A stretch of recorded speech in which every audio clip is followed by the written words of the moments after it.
Hello everyone, Aryan technical world YouTube চ্যানেলে তোমাদেরকে আরও একবার স্বাগত জানাই। তো বন্ধুরা, হেল হিন্দুস্তান এরোনটিক্স লিমিটেডের তরফ থেকে ডিপ্লোমা এবং গ্র্যাজুয়েট পাস আউট ক্যান্ডিডেটদের জন্য অ্যাপ্রেন্টিসশিপ ভ্যাকেন্সি বেরিয়েছে। তো তোমাদের মধ্যে যারা যারা আবেদন করার কথা ভাবছো, ভিডিওটি প্রথম থেকে শেষ পর্যন্ত দেখতে থাকো, কারণ আমি এই ভিডিওতে আলোচনা করেছি তোমাদের কোন ট্রেডে কতগুলো ভ্যাকেন্সি রয়েছে, এজ লিমিট কী, এলিজিবিলিটি ক্রাইটেরিয়া কী রয়েছে এবং তোমাদের ফর্ম ফিল আপের লাস্ট ডেট কবে সে সম্পর্কে এই ভিডিওতে আলোচনা করেছি।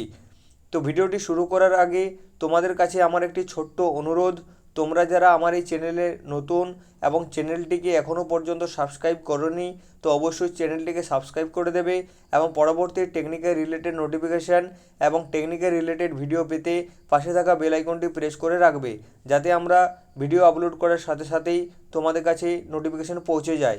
তো চলো বন্ধুরা, ভিডিওটি শুরু করা যাক। তো বন্ধুরা, আমি অলরেডি এই নোটিফিকেশানটি ডাউনলোড করে নিয়েছি। হিন্দুস্তান এরোনটিক্স লিমিটেডের লখনৌ ডিভিশনে তোমাদের অ্যাপ্রেন্টিসশিপ ট্রেনিং করানো হবে এবং এই নোটিফিকেশানটি 2রা ডিসেম্বর 2021 সালে হেলের নিজস্ব ওয়েবসাইট থেকে পাবলিশ করা হয়েছে। তো প্রথমে আমি আলোচনা করব এডুকেশনাল কোয়ালিফিকেশান নিয়ে।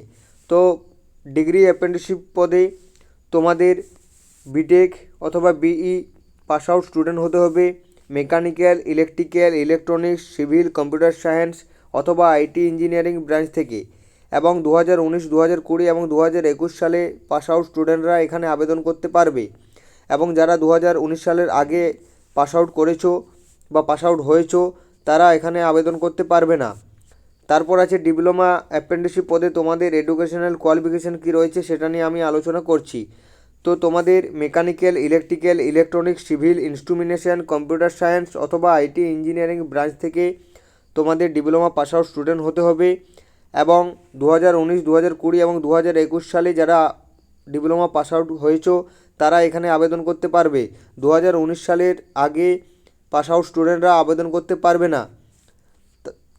এবং এখানে বলা আছে candidate with appearing or result awaited status will not be considered eligible, অর্থাৎ যারা এখনও পাস আউট করনি এবং রেজাল্ট তোমাদের ওয়েটিংয়ে আছে তারা এখানে আবেদন করতে পারবে না। শুধুমাত্র যাদের পাস আউট হয়েছে এবং রেজাল্ট পেয়ে গেছো তারা এখানে আবেদন করতে পারবে। তারপর আছে এজ লিমিট। তো 26 বছরের মধ্যে যাদের বয়স তারা এখানে আবেদন করতে পারবে। এছাড়াও এসসি এসটি ক্যান্ডিডেটদের জন্য 5 বছর, ওবিসি ক্যান্ডিডেটদের জন্য 3 বছর এবং পিএইচ ক্যান্ডিডেটদের জন্য 10 বছরের বয়সের ঊর্ধ্বসীমা রয়েছে। তারপর আছে হাউ টু অ্যাপ্লাই, তোমরা কিভাবে আবেদন করবে। তো তোমাদের ফর্ম ফিল আপ অলরেডি শুরু হয়ে গেছে 4ই ডিসেম্বর থেকে এবং 18 ডিসেম্বর পর্যন্ত তোমরা অনলাইনে ফর্ম ফিল আপ করতে পারবে। তারপর বলা আছে ফর্ম ফিল আপের আগে MHRD নেটস পোর্টালে যে অ্যাপ্রেন্টিসশিপ রেজিস্ট্রেশন করে নেবে, কেননা ফর্ম ফিল আপের সময় তোমাদের 16 ডিজিট রেজিস্ট্রেশন নাম্বার সেখানে লাগবে। তো যারা যারা এখনও পর্যন্ত নেটস পোর্টালে যে অ্যাপ্রেন্টিসশিপ রেজিস্ট্রেশন করোনি, তো তোমরা নেটস পোর্টালে যে অবশ্যই রেজিস্ট্রেশন করে নেবে। এবং যারা যারা জানো না যে কিভাবে অ্যাপ্রেন্টিসশিপ রেজিস্ট্রেশন করতে হয়, তো আমি রেজিস্ট্রেশন নিয়ে অলরেডি ভিডিও আপলোড করে দিয়েছি এবং নিচে ডেসক্রিপশন বক্সে সেই ভিডিও লিঙ্কটি দিয়ে দেবো, সেখানে তোমরা ক্লিক করার পর দেখে নিতে পারবে যে কিভাবে অ্যাপ্রেন্টিসশিপ রেজিস্ট্রেশন করতে হয়। তারপর বলা আছে সিলেকশান। তো তোমাদের কোনো রিটেন এক্সাম বা ভাইবা হবে না, শুধুমাত্র তোমাদের মার্কসের উপর বেস করে মেরিট লিস্ট পাবলিশ করে দেওয়া হবে এবং 23শে ডিসেম্বর তোমাদের মেরিট লিস্ট পাবলিশ করে দেওয়া হবে। এবং স্টাইপেন্ডের ব্যাপারে এখানে বলা আছে stipend will be payable during apprenticeship training as per rules.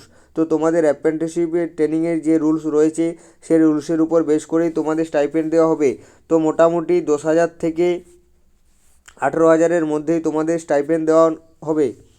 তো যারা যারা আবেদন করার কথা ভাবছো অবশ্যই তোমরা ফর্ম ফিল আপ করে দেবে 18ই ডিসেম্বরের আগেই, এবং তার আগে তোমরা অ্যাপ্রেন্টিসশিপ রেজিস্ট্রেশন করে নেবে। তো আমি নিচে ডেসক্রিপশন বক্সে অ্যাপ্রেন্টিসশিপ রেজিস্ট্রেশনের লিঙ্কটি দিয়ে দেবো। তো বন্ধুরা, আজকের এই ভিডিওটি তোমাদের যদি ভালো লেগে থাকে তাহলে অবশ্যই লাইক, কমেন্ট এবং তোমাদের বন্ধুদেরকে শেয়ার করে দিও। এবং তোমরা যদি আমার এই চ্যানেলে নতুন এবং চ্যানেলটিকে এখনও পর্যন্ত সাবস্ক্রাইব করোনি, তো অবশ্যই চ্যানেলটিকে সাবস্ক্রাইব করে দেবে এবং পাশে থাকা বেল আইকনটি প্রেস করে রাখবে। ধন্যবাদ, সবাই ভালো থেকো, সুস্থ থেকো, জয় হিন্দ।